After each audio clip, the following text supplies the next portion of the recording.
Hi, Claudia. Good morning. Hi, Lenny. Good morning. You're welcome. Thank you. You are very beautiful. Just like you. Thank you. Thank you. Thank you. So before we started, guys, I was asking her if she was Ghanaian because she's half cooked, right? She says she's not mixed with anything. So please tell them. Half what? Half cooked. Yes.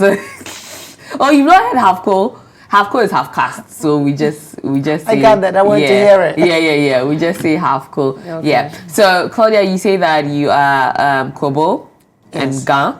Krobo and Bohem. And Bohem. Yeah. Okay. So how was growing up like for you? Let's start from there. Growing up in Ghana was awesome. You know, as a child, I was just going through various places. I had the privilege of tasting city life and rural life. Okay. So in the holidays, I get packed up, go to the village. Who do you go to? My grandma. Okay. So I had that privilege, which was quite nice. I experienced being close to nature from an early age and intrigued by many things that you wouldn't see in the city. And the exposure of the village life, it's one that I would say one should really experience in life.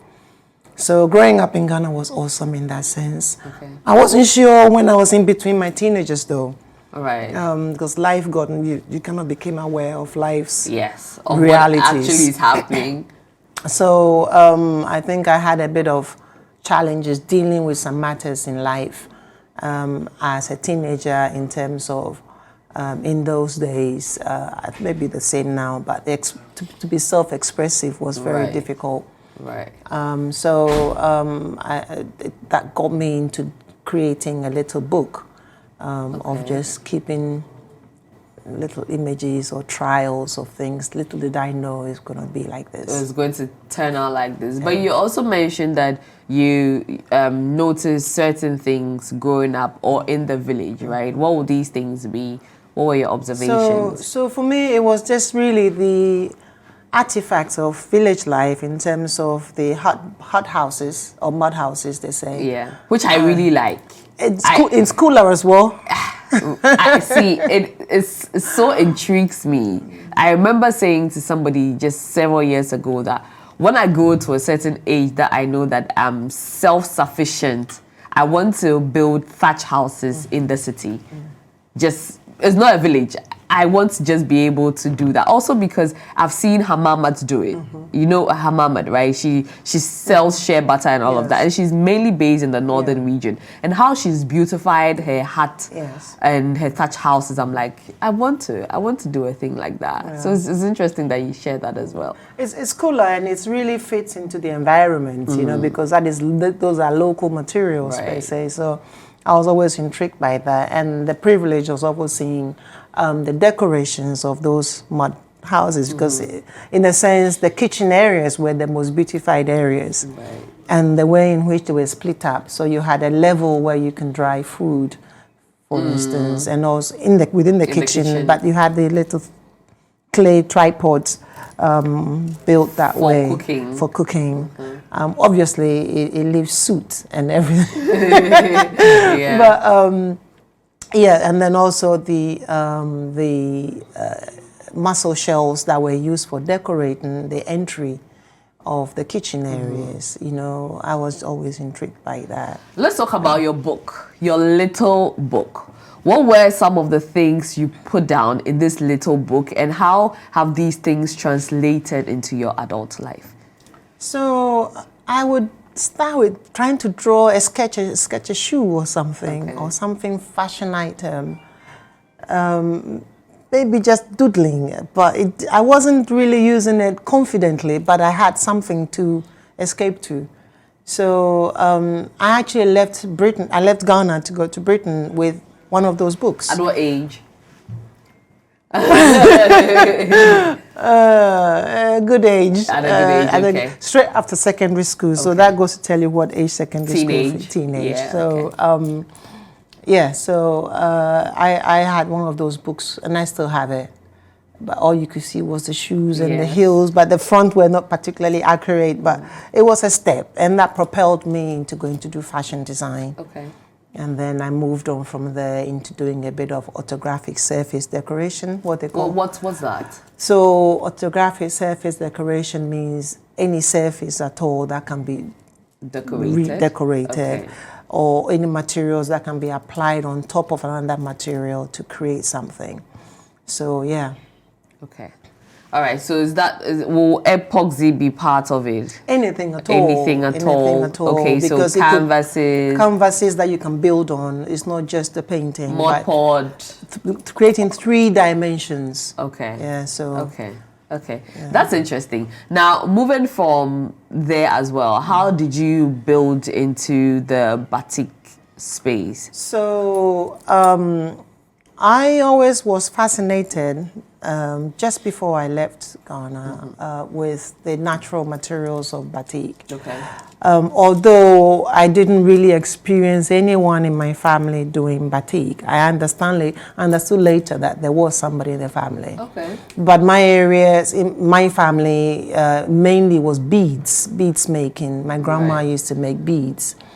And then an auntie of my grand auntie used to make wigs. Okay. So I saw craft. Wigs? Yeah. Oh. I saw craft from an early age, and the local commercialization of trade. Yeah. So I got into batik basically by having seen a design, and I was painting on silk. I was doing tie-dye, but not batik.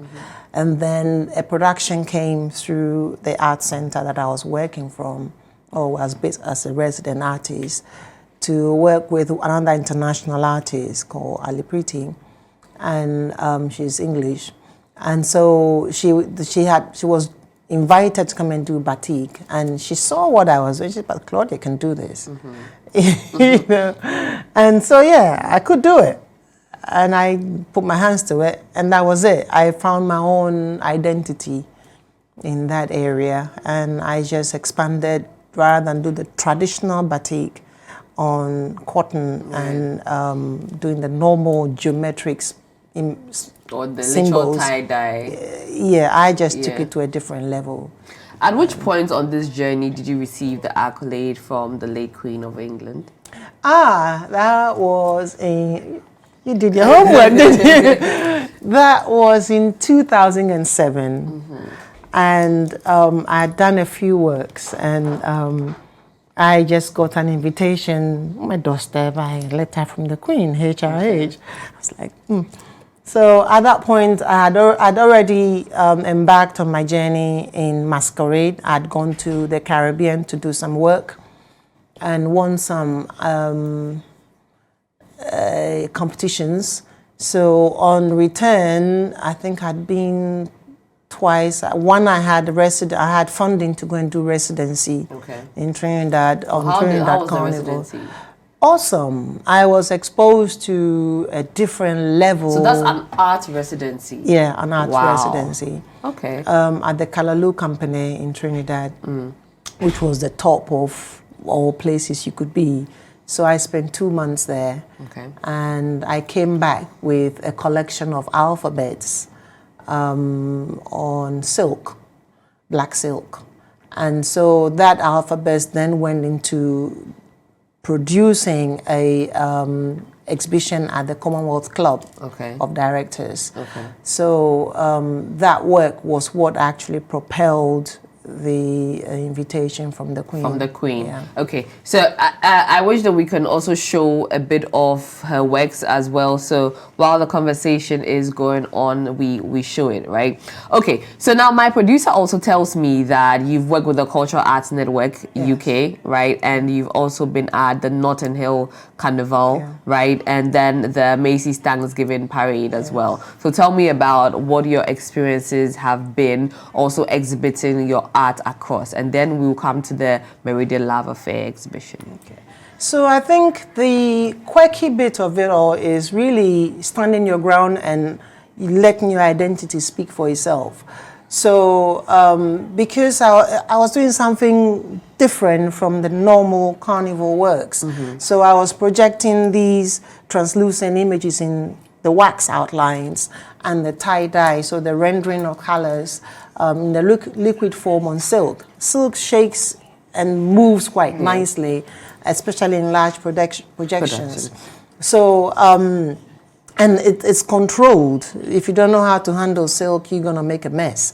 So it's controlled. So I started finding myself being commissioned or being called to come and do a work. That's money, money, money. I wish. I like the sound of that. I wish, but it's more the exposure to start off with, and then you build up from there. And once you have that signature, it's identifiable, then the monies will start coming. Right, okay. So that is the way you have to build the portfolio. If you just start and you expect the money won't come. Which is really necessary in every field as well. Building your portfolio is very important because you need to have something to show for what you do, right? So starting up from the producing for a band, I had another residency as resident artist at Yaya Santua Art Centre in London. Okay. And so it was my local community. And so I was based there for years. I still have affiliations with them. And they had a production called Talk Your Talk. Okay. So I designed with a collective and we won Band of the Year. Congratulations. Thank you. So that then enabled me to use that as a portfolio to present to the Art Council, who then I then applied for funding to do the residency I'm talking about. Okay. So that took me to Trinidad from London. And then from there, I was then able to present at the Commonwealth Club. So that's the building of portfolios. And then from then on, an affiliate who comes to Yaya Santua saw my work, asked me to come over to Trinidad to do a costume for him. Okay. That costume then won a prize. And then it was in batik and tie-dye. It was an image. His costume was based on, it was called Scorpion King. Scorpion King, yeah. Okay. So it was based on the desert and the lack of water in the Timbuktu area, but he wanted an image of the old library. As a costume? In the costume, yeah. Wow. So the projection was, what do I come up with? So we dressed him up in a Tuareg outfits, but in light blue to represent the water with all the regalia. And the backdrop was this camel projecting from the skies. It was about 13 foot, but the skirt, 16 foot, but the skirt was 13 foot from one end to the other. And you had the Timbuktu in the back of it with the water running and the man in prayer to indicate that we are looking for water. Please, I want to see a picture because how you are describing it looks like it's going to be really beautiful. So if you have a picture or a video, maybe you can show it to me after. Yeah, I have to dig for it. Okay, yeah. okay. It's probably on my social somewhere. Yeah. Okay, all right. Now let's talk about the Meridian Love Affair Exhibition. This is the first of its kind that's going to be happening. It's happening starting on Thursday, right? So tell me about what the need is for you to start the Meridian Love Affair Exhibition in Ghana, being that you've been around the world, you've been to your residencies, you've done everything that you are supposed to do or that you love to do, right? Why are you merging it all in the first ever exhibition for you here in Ghana? I have to bring it home. Okay. I have to bring it home. I think, to be quite honest, this particular work is my dedication to the Most High. For what he has done for me. So it's really personally, it's a thanksgiving for me. And the love that I've been shown by Divine Spirit. So that's out of the way. Just to give gratitude for just being gifted with that, with the gift of a brush and of art and of sharing, because you reach people with the arts.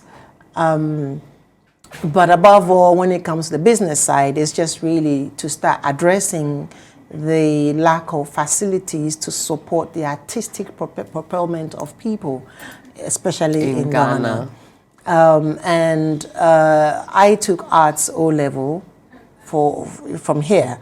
and the lack of support was there. But I was fortunate that my mom was able to buy me the things I needed to do my art project, which was a macrame, which was a weaving of I don't know what a macrame is. Yeah. I've heard about it, but I don't. It's a weaving know. of threads. So Okay. you create something with the threads, Okay. or a rope or whatever it is. So there's a special knots that you do, Okay. to create maybe a basket, flower pot holder up in the air, Right. or something. Oh, So is it like the flower pot holders that we have today?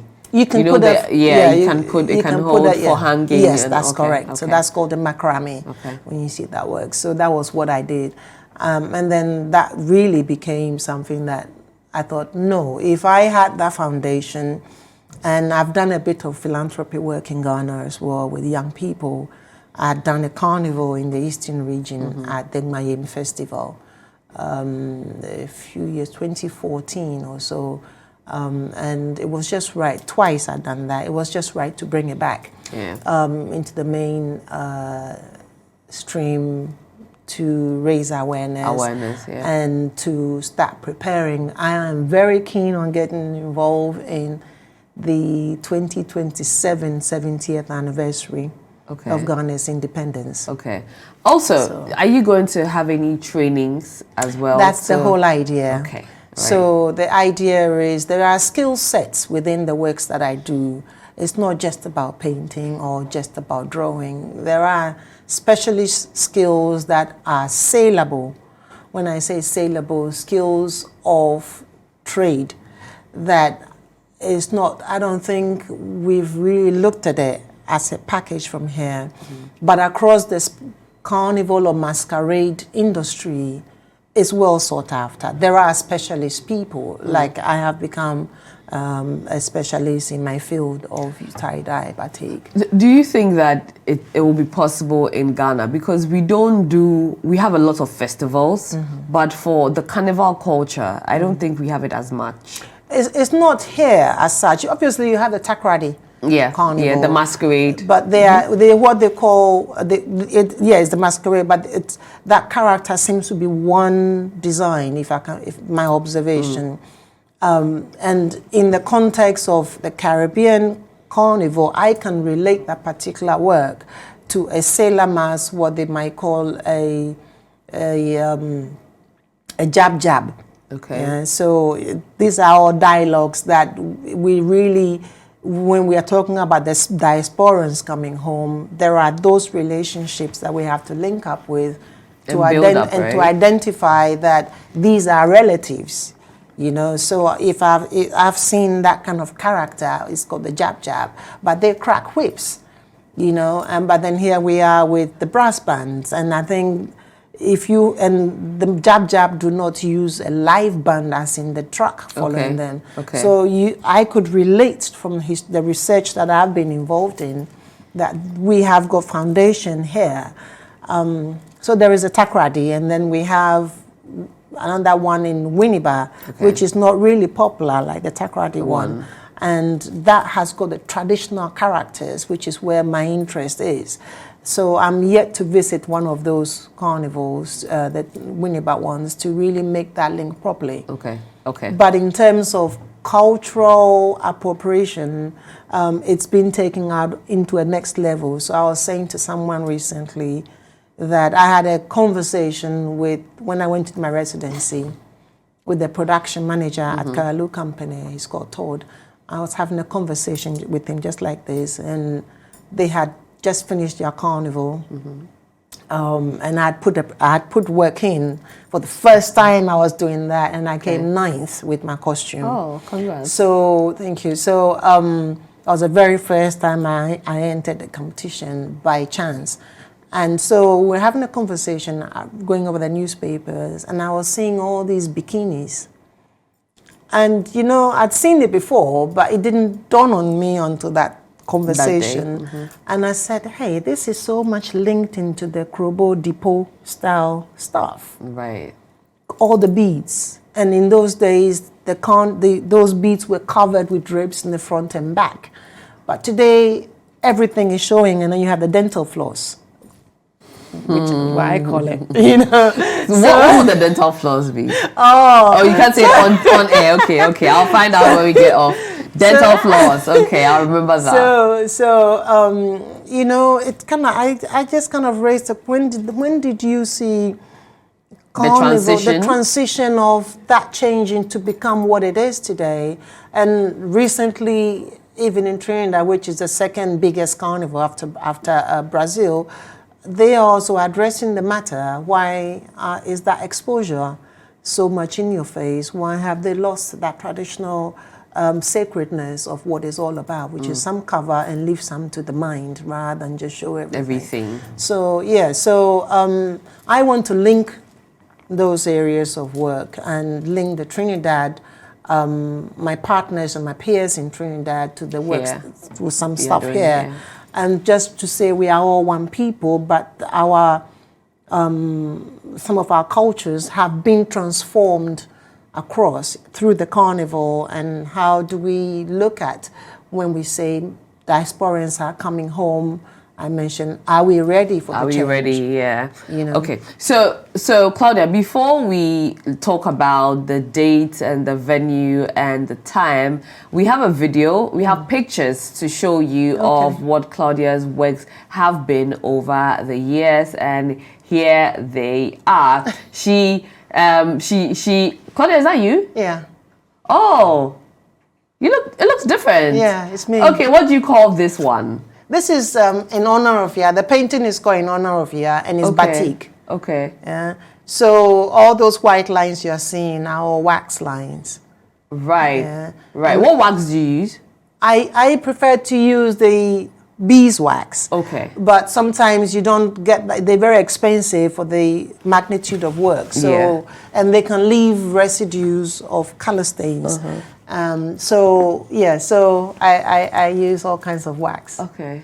And this one, I see written in there, the Meridian Love Affair. Yeah. So this is the crew outfit. Okay. It's a sketch I did. So we can put something on a T-shirt for the crew for the exhibition. For the exhibition. So yeah, and then this is Peace and Love. Okay. So this one here is what they call fluid art or liquid art. Oh, this is nice. Is this what you have on your? This what you have on your T-shirt, that's right? Correct. Yeah. And this is called Freedom. Okay. Yeah. I see a face. Ah, well done. Yeah, I see a face in there. I see a face in there. Okay, and the lip. There you go. I see. Okay. All right. Can we have more? Okay. All right. So let's just get back to it. You know, I wasn't seeing the face on there with what you're wearing, but I think when it was projected bigger, I was able to see that. Okay. So what does this represent then? So I don't know, but I was just feeling free. Okay. And it really was done after securing the venue and everything the contract was signed. I just felt like, shh. So I had done a piece of work with those colors and there was some left and I just, and I was playing some music. And it's very representative of Ghana because there's the red, there's the yellow, there's the green, and there's the black in there as well. You would notice that the big one as well was in those colors. Yes. So most of my foundation works have been in red or green. Okay. It's only lately that I'm bringing in blues and other colors. But my works have always been. Have you named this yet? It's Freedom. It's called Freedom. This one is called Freedom. Okay. All right. So tell us about the venue for the Meridian Love Affair exhibition. So the exhibition is at the Ghana National Museums and Monuments Board at number 2 Barnes Road. And it's just behind the Tigo office. And it's starting on Thursday, the 13th. The times are to the 18th of November. It's only 5 days. So if you miss it, you lose. So, and it's from 10 till 4 every day. It will be manned. I can't promise I would always be there, but I'm going to try and be there slots in the day. If a group wants to attend, they can always either get in touch with the museum and say we are coming in a group of maybe 10 or 8, so I can be present to talk to the group together. Okay. So yeah. Are other people going to be exhibiting as well? I actually have a young guy that did approach me to mentor him. Okay. He's an arts tutor, but he's got a little bit of work to do. So he's going to be also showing a piece of work. And a friend of mine who is a graphic designer, or a cartoon designer. Can I mention their names? Yes. So I've got David. He's the art teacher. He's currently teaching at Stanford School. Showing with me, young guy, and I think he'll be a good student. And the other friend is Norman Sly, we call him, Sylvester. So he's going to be showing, they're going to be showing some works. I did extend the invitation to 1 or 2 people, so I'm waiting. I got a picture last minute yesterday. So I'm waiting for, is a lady, young girl, to say, yes, I'm confident to show, and then we can put her in as well. Okay.